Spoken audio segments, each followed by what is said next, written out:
Assalamualaikum warahmatullahi wabarakatuh. Alhamdulillah rabbil alamin, bersyukur kita bisa berjumpa pada kesempatan malam hari ini pada mata kuliah pembumian sistem tenaga listrik. Pada kesempatan hari ini, malam hari ini kita akan bahas mengenai pembumian dengan kumparan Petersen atau dengan air suppression coil atau kumparan Petersen.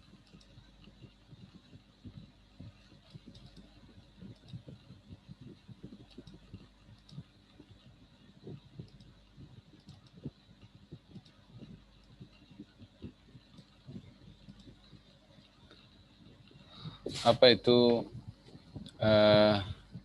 earth suppression coil atau kumparan Petersen? Jadi ini suatu peralatan yang dipasang pada netral transformator di gardu induk yang berguna untuk mengeliminasi atau menghilangkan arus gangguan pada trafo, pada netral transformator, tetapi arus gangguan tetap mengalir di tanah. Jadi pada prinsipnya berbeda dengan sistem yang tidak diketanakan atau ungrounded power system. Kalau ungrounded power system artinya memang tidak ada hubungan antara netral transformator dengan bumi. Jadi apabila terjadi gangguan satu fasa ke tanah, dua fasa ke tanah atau tiga fasa ke tanah, maka secara otomatis bahwa arus gangguan tidak akan mengalir di bumi menuju netral transformator karena netralnya sendiri tidak diketanahkan. Nah, pada sistem yang diketanahkan dengan kumparan Petersen atau earth suppression coil ini, apabila terjadi gangguan satu fasa ke tanah, dua fasa ke tanah atau tiga fasa ke tanah, ada arus yang mengalir ke netral, tetapi arus itu dinetralisir atau neutralizer dengan menggunakan kumparan Petersen.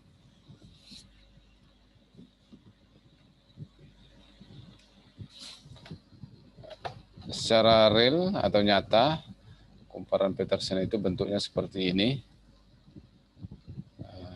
dipasang menggunakan susunan seperti transformator. Kalau kita lihat ini seperti transformator ya, ada RST-nya, ada 4 fasa itu. Tapi dia fungsinya adalah untuk menghilangkan busur tanah. Ini adalah modern coil controller and outdoor Petersen coil. Artinya yang modern sekarang ini kumparan Petersen itu dikontrol. Ada controllernya. Kontrolnya itu adalah untuk mengatur nilai induktansi daripada kumparan Petersen. Jadi dia akan mengirimkan atau mengalirkan arus induktansi. Besarnya arus induktansi kan tergantung dengan reaktansi induktif daripada kumparan itu. Nah, alat ini, modern coil controller ini berfungsi untuk mengatur besarnya reaktansi induktif untuk membatasi arus yang mengalir pada netral transformator. Kumparan Petersen itu dipasang seperti ini.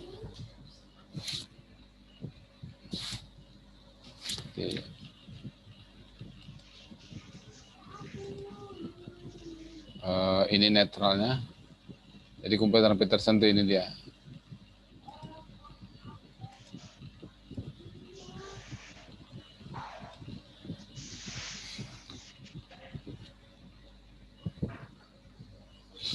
Jadi dia dipasang di netral.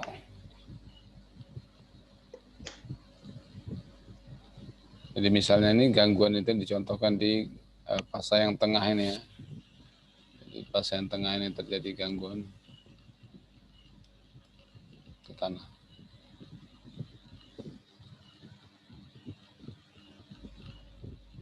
Ini jadi bedanya dengan sistem yang tidak diketanahkan. Kalau sistem yang tidak diketanahkan ini nggak ada hubungan sama sekali. Kalau tadi ada hubungan sama sekali, ada hubungan dengan bumi, tapi arusnya itu bisa dinetralisir dengan menggunakan kumparan Petersen. Kalau ini kita sudah belajar mengenai ini arching ground-nya, arching ground. Bahan minggu lalu itu arching ground. Bagaimana proses terjadinya arching ground itu pada sistem yang tidak diketanahkan. Nah, kini arching ground itu akan dicegah. Dia ada arus yang mengalir pada tanah, tapi akan dicegah dengan kumparan Petersen. Jadi istilah kumparan Petersen ini berasal dari nama orang yang pertama kali menciptakan alat itu, yaitu W. Petersen. Petersen mendapatkan cara ini pada tahun 1916 di negara Anglo-Saxon atau negara-negara Eropa. Nama alat itu sering juga disebut ground fault neutralizer. Jadi artinya memang dia fungsinya di sini adalah ground fault atau gangguan tanah, neutralizer penetral gangguan tanah. Jadi artinya arus gangguan tanah itu ada, tapi dinetralisir. Atau arch suppression coil, atau suppress itu penghambat atau penekan, penghilang arch busur, coil penghilang busur. Umumnya kita di Indonesia mengenalnya dengan kumparan Petersen atau Petersen spool. Kata coil itu sering juga disebut dengan spool di Indonesia. Makanya kalau ada orang nyebut, orang bengkel mengatakan spoolnya mati, berarti coilnya atau kumparan motornya itu mati. Perlu dicatat di sini bahwa analisa serta perbaikan kumparan Petersen dibuat oleh Jonas mulai tahun 1920. Jadi setelah kumparan Petersen dibuat, maka ada penyempurnaan dari peneliti yang lain yang meneruskan kerja dari William Petersen. Kumparan Petersen adalah reaktor inti besi yang dihubungkan antara trafo netral dengan ground. Jadi netral trafo maksudnya dengan ground. Ini digunakan untuk membatasi arus gangguan kapasitansi bumi yang mengalir ketika gangguan line to ground terjadi di saluran. Kumparan ini dilengkapi dengan tapping sehingga dapat diatur dengan kapasitansi sistem. Reaktansi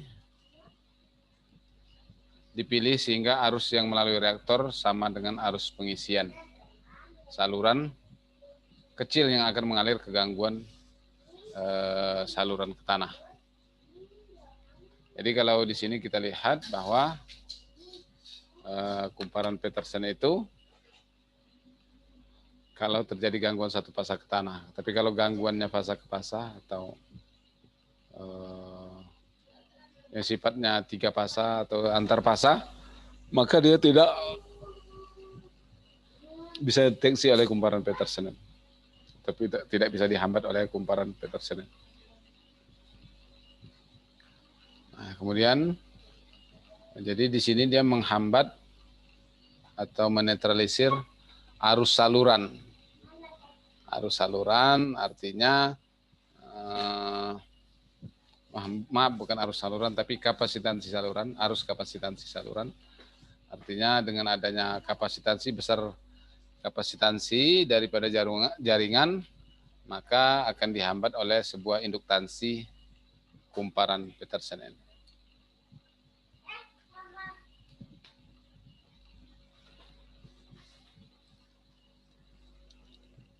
Nah, ini contohnya.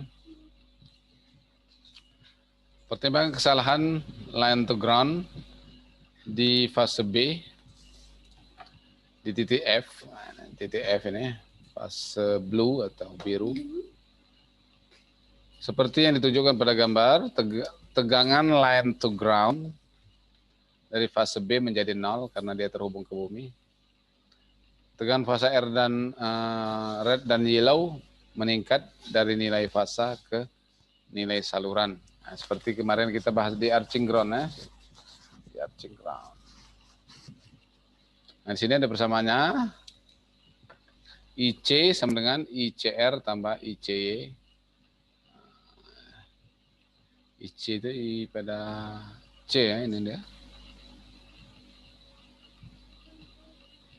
ICR tambah ICY katanya kan. Nah, kemarin tadi arching ground itu perhitungannya juga pun sudah. Jika IC sama dengan IL maka tidak akan ada arus yang melalui ground. Jadi ini tadi ini ada IL yang mengalir ke netral sedangkan ada IC juga.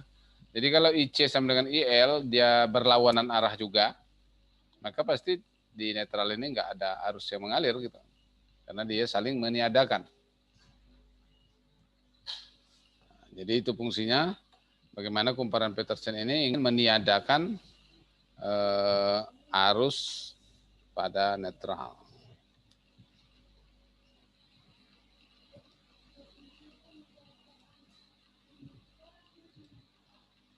Ya, jadi perhitungannya IC agar 3 ICR sama dengan 3 ICY sehingga IC itu dapatkan 3 kali tegangan fasa dibagi dengan XC.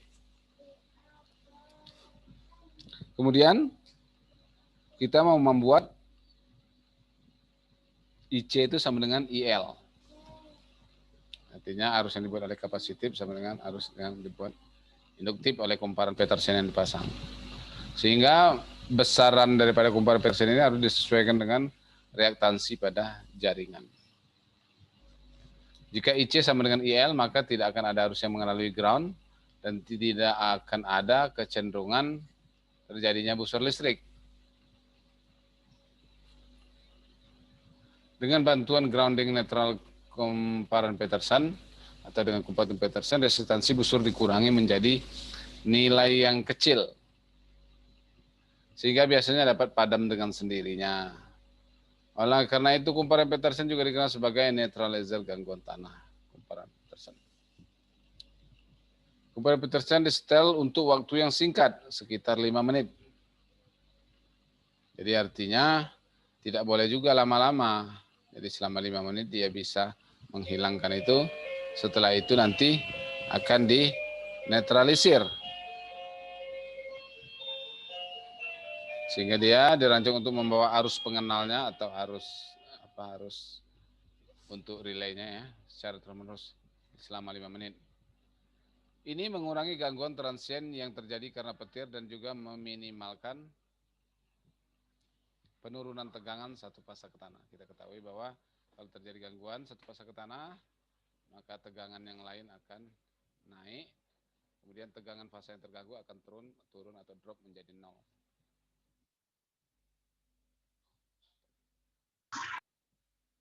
Ketika gangguan fasa ke bumi terjadi dalam sistem 3 fasa dan tidak dibumikan, kita ketahui adanya kalau yang tidak dibumikan akan ada sebesar akar 3 kali. Fasa-fasa yang sehat atau yang tidak terganggu itu akan mengalami kenaikan tegangan sebesar akar 3 kali. Nah, harus dihindari dengan pemasangan kumparan Petersen.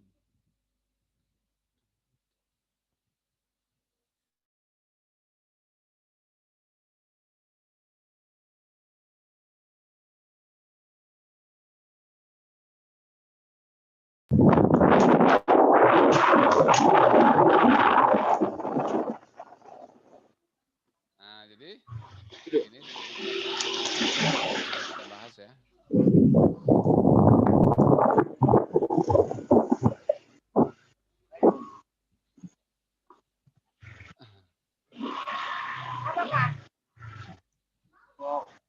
Kereta. Kumparan Petersen modern yang dapat disesuaikan.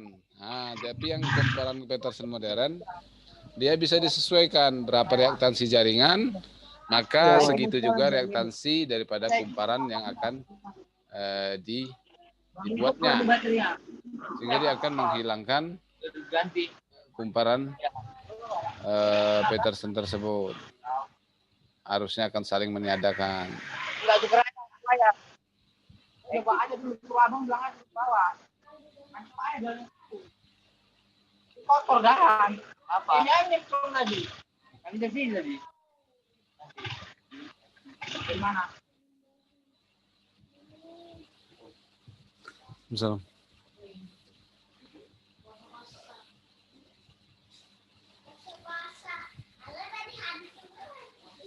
Kemudian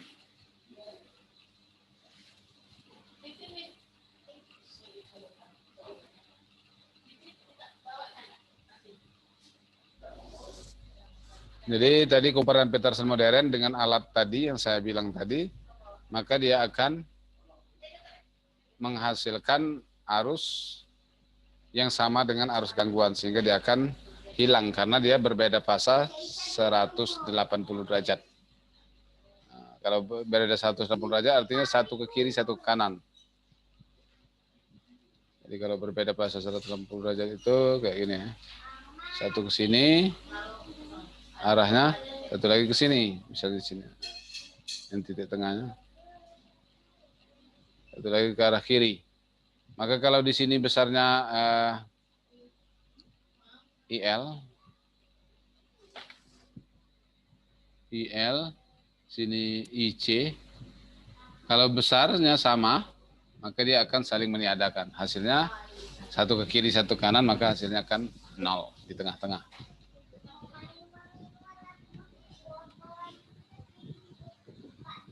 Inilah sistem kompensasinya. Jadi sederhana saja ya, kumparan Petersen itu adalah untuk menghilangkan arus dengan sistem induktif dan kapasitif.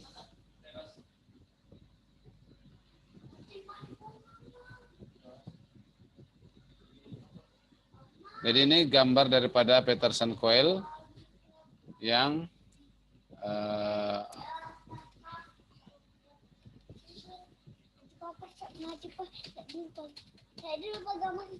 wow. Mantap. Gambarnya seperti ini. Jadi kalau kita lihat ini kan gangguan tadi pada fasa B sebenarnya, maka fasa Y kemari fasa ya. Jadi kemudian ini IL atau arus pada kumparan Petersen, sementara ini adalah arus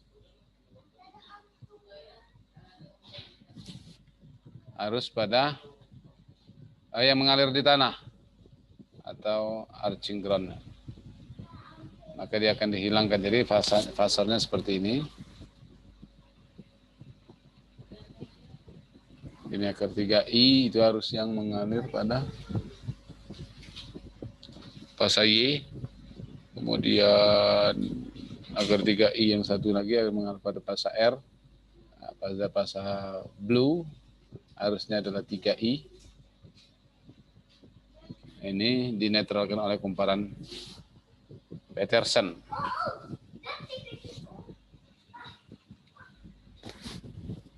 Jadi kalau kita lihat kumparan Petersen yang dihubungkan antara titik bintang transformator atau netralnya dan bumi dengan reaktansi induktansi omega L. Kemudian arus yang mengalir melaluinya diberikan oleh I pada kumparan Petersen itu adalah Vp dibagi dengan omega L. Nah, Vp itu adalah tegangan fasa dibagi dengan reaktansi induktif daripada kumparan Petersen. Untuk mendapatkan pembatalan, maksudnya kompensasian yang efektif dari arus pengisian kapasitif itu harus sama dengan IC. Oleh karena itu tadi seperti saya sebutkan Vp per omega L sama dengan 3 Vp per omega C. Artinya reaktansi induktif harus sama dengan reaktansi kapasitif. Nah, gitu. Reaktansi induktif harus sama dengan reaktansi kapasitif. Sehingga diperoleh besarnya L itu adalah 1/3 kali omega 2C. Nah, C ini, nilai C inilah yang harus disesuaikan dengan keadaan jaringan. Harus disesuaikan dengan keadaan jaringan. Kalau jaringannya mempunyai kapasitas jaringannya C-nya sebesar C1, maka dia 3 omega 2 kali C1. Kalau besarnya C2, maka 2 kali C2 dan seterusnya. Inilah yang bisa ditala atau oleh suatu peralatan digital yang bisa menurun naikkan nilai L ini sesuai dengan kalau ini berubah. Kalau C itu berubah, L-nya juga akan berubah secara otomatis. Nilai induktansi dalam kumparan Petersen harus sesuai dengan nilai kapasitansi jaringan yang dapat bervariasi. Nah, jadi bisa juga bervariasi nilai kapasitansi daripada jaringan. Pengontrol kumparan modern terus memantau tegangan urutan 0 dan mendeteksi setiap perubahan yang terjadi ketika ada perubahan dalam kapasitansi jaringan. Jadi dia yang dikontrol itu oleh peralatan yang modern sekarang ini, sistem cerdasnya adalah dengan memantau tegangan urutan nolnya. Apa itu tegangan urutan nol? Ya tegangan yang mengalir di nol atau di netral. Dan mendeteksi setiap perubahan yang terjadi ketika ada perubahan dalam kapasitansi jaringan.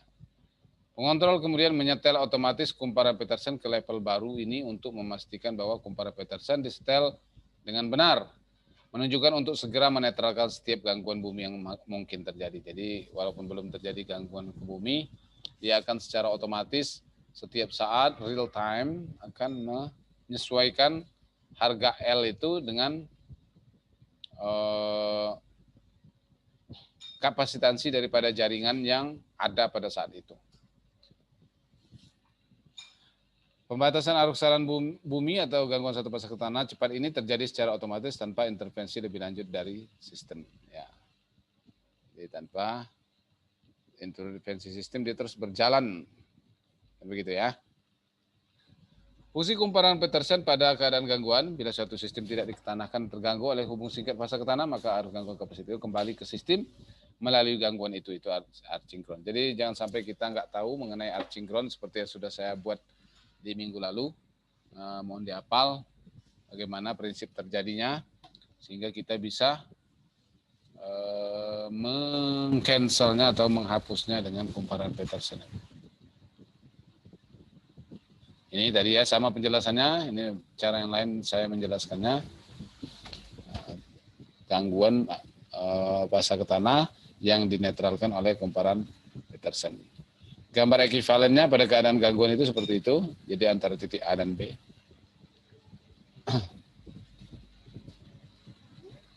I fall to ground atau arus gangguan, kemudian melewati ZG. Jadi arusnya mengalir.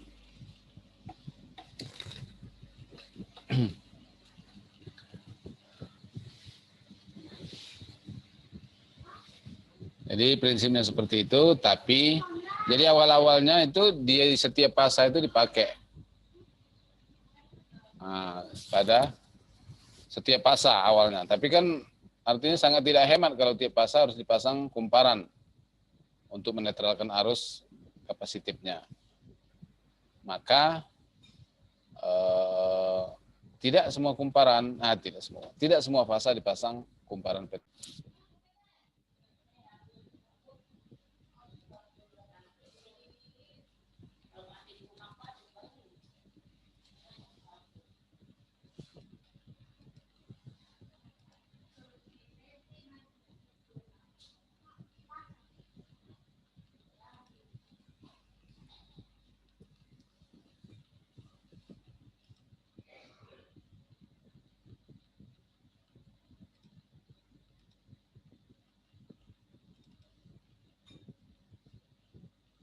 Jadi ini tadi ya. Setelah itu dipasang kumparan Petersen, maka cukup satu saja. Kalau sebelumnya tadi kan kita lihat setiap fasa itu harus dipasang kumparan Petersen. Tapi ini cuma cukup satu saja. Satu saja kumparan Petersen untuk satu sistem 3 fasa. Oke. Nah ini dia.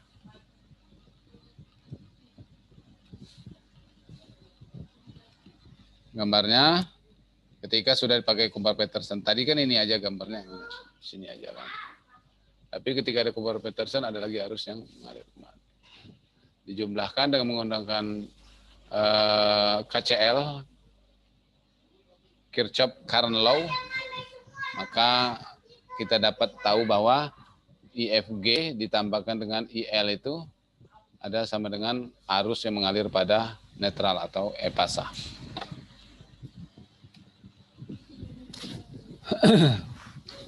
Untuk sementara, misalnya kita sebutlah, ini induktans radiator tadi sudah kita hitung bagaimana menentukan sebesar 1/2 kali C. Omega 1/2 C.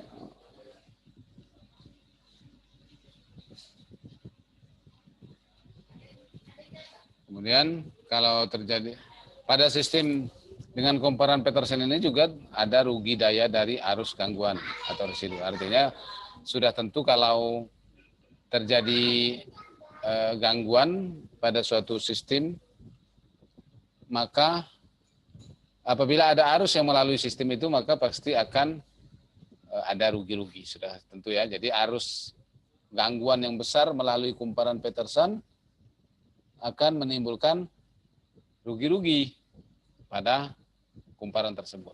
Tapi artinya rugi-rugi tersebut memang harus kita hitung. Tapi permasalahannya adalah yang paling penting adalah bagaimana kita menghilangkan arus gangguan pada sistem 3 fasa tersebut.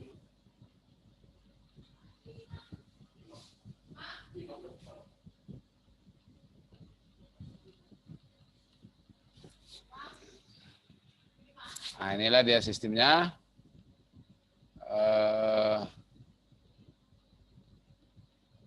Tadi yang membuat rugi-rugi pada pemasangan kumparan Petersen ini semua inilah. Tentunya ini. Kita tahu besaran R apabila dilalui arus akan timbul rugi-rugi atau disipasi daya. Arus bocor yang mengalir melalui permukaan isolator penggantung pada tiang transmisi, besar arus ini tidak akan melampaui 5%, namun itu tetap ada, dari arus kapasitif dari sistem. Pengukuran sesungguhnya terhadap arus bocor pada isolator tergantung tidak memberikan nilai yang tetap. Jadi salah satu faktor-faktor yang membuat rugi-rugi daya itu diantaranya arus bocor pada isolator. Kita tahu rumus daripada arus rugi-rugi adalah I kuadrat R. Makin besar I, maka rugi-rugi juga akan makin besar. Rugi-rugi kuadrat R yang disebabkan oleh arus gangguan kapasitif dan arus kumparan di dalam jala-jala transmisi, transformator daya dan jalan balik lewat tanah dinyatakan dengan tahanan pengganti R3. Jadi semua rugi-rugi yang disebabkan oleh R itu disebut dengan R3 aja satu. Rugi-rugi yang disebabkan oleh adanya efek corona atau rugi-rugi di elektrik dinyatakan dengan tahanan R4. Jadi nanti semua dijumlahkan. Rugi-rugi yang dihasilkan di dalam kumparan Peterson sendiri yang terdiri dari rugi besi di dalam inti dan rugi-rugi tembaga pada bulletinnya. Kedua macam rugi-rugi ini dinyatakan masing-masing dengan tahanan SAN R2 dan R5 pada gambar yang tadi ya. Nah, pada gambar yang R2 dan R5. Rugi-rugi yang disebabkan oleh tahanan hubungan tanah dapat dinyatakan dengan tahanan pengganti R6. Tahanan hubungan tanah itu misalnya terhubung tanah melalui kaki menara. Maka dia akan sesuai dengan tahanan kaki menara tersebut. Mana empil?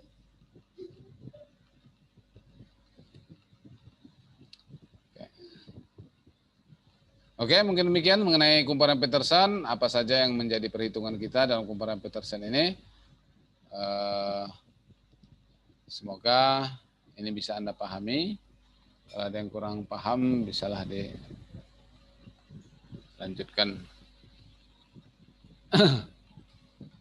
Oke adik-adik, demikian saja pembahasan mengenai kumparan Peterson ini. Kalau dirasa ada yang kurang jelas, bisa kita diskusikan.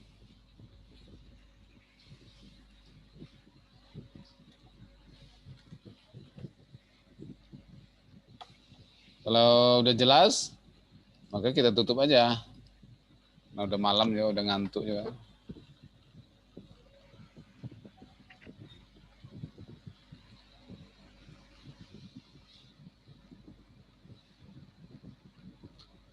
Jadi yang hadir 1, 2, ada 2, 3,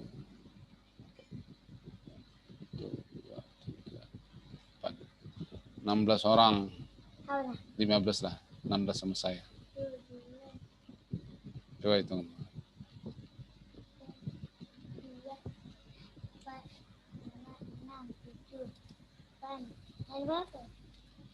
6 bola. Jadi kita pun sendirian. Oke lah, kalau tidak ada lagi, maka kita cukupkan sampai di sini.